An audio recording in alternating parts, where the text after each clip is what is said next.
let's see how to create logo in Renderforest. First, we need to put a logo name. For example, we will put Quantum Innovation.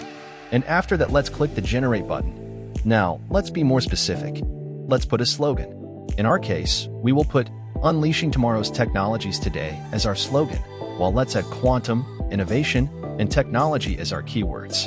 Then let the AI pick our styles. Then after that, click the Generate button, then wait for the results.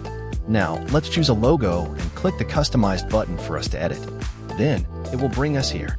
The first one is the text section where we can choose the font style, change the font size, font color, and many more. Next is the icon section, where we can change and select the new logo icon. In our case, the logo is already the best fit for our logo name. Next is the palette section, where we can choose a lot of palettes. Well, we would pick another color palette.